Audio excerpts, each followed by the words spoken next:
Pati si presidential son at Congressman Sandro Marcos idinamay na ni Zaldico sa umanay budget insertions. Welta naman ni Sandro, kriminal si Zaldico kaya wag daw magpabudol. Narito ang report ni Marian Enriquez. Hindi lang po ang Pangulo ang may insertion sa budget. Pati po si Congressman Sandro Marcos, meron din pong pinapasok taon-taon. Yan ang bagong pasabog sa latest recorded video ni dating Congressman Zaldico. Sa mga unang video niya, sina Pangulong Bongbong Marcos at dating House Speaker Martin Romualdez ang idinidiin.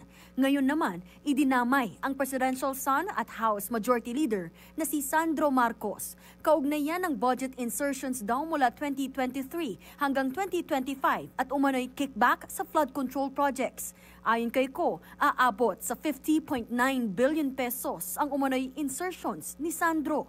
Ipinost pa ni Ko ang listahan ng mga proyekto. Kasama riyan ang ilang flood control at infrastructure projects mula Luzon hanggang Mindanao. Bawat taon po, sa tuwing dumarating ang BICAM budget process, lagi po may utos si Congressman Sandro na ipasok ang mga proyekto niya. Kwento pa ni Ko, may pagkakataong nagalit pa ang batang Marcos. Nalaman ko na lang sa mga contractor na galit siya sa akin nung pinag-uusapan na ang 2025 GAA budget. Ang sabi daw niya, ipatatanggal ako at magpa-file ng maraming kaso laban sa akin. Kasi kulang ng 8 billion pesos yung insertion na gusto niyang ipasok. Agad-agad namang naglabas ng statement si Congressman Sandro. Aniya, madaling humarap sa kamera mula sa ibang bansa at magpakawala ng kasinungalingan. Ang mga banat daw ni Ko na siyang bagong kampyon ng mga DDS ay malayo sa realidad. Sana raw ay maalala ng publiko na walang kredibilidad si Zaldico.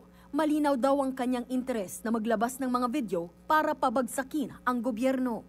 Ito rin daw ang taong alam mismo ng ating mga kababayan na arkitekto ng gulong ito, pero ngayon ay iniinsulto pa ang publiko sa paulit-ulit na linyang wala siyang nakuha. Ang tanging landas daw na nakikita ni Ko para sa sarili ay maghasik ng gulo sa politika sa pag-asang makaligtas sa sariling kaso. Gusto niyang pabagsakin ang kasalukuyang administrasyon para maabsuelto sa kanyang mga krimen. Ipinunto rin ni Sandro ang pagkakatanggal ni Ko bilang Appropriations Committee Chairman. Matatandaang si Sandro pa ang nagmosyon noon na alisin si Ko. Giit pa ng presidential son, si Zaldico ay isang kriminal na umiiwas sa hustisya, kaya wag daw magpapabudol. Hindi raw ito rebelasyon, kundi destabilisasyon. Nagbabalita mula sa Frontline, Marian Enriquez, News 5. Mga kapatid, ako po si Ruth Cabal. Dito tayo sa totoo, dito tayo sa True FM.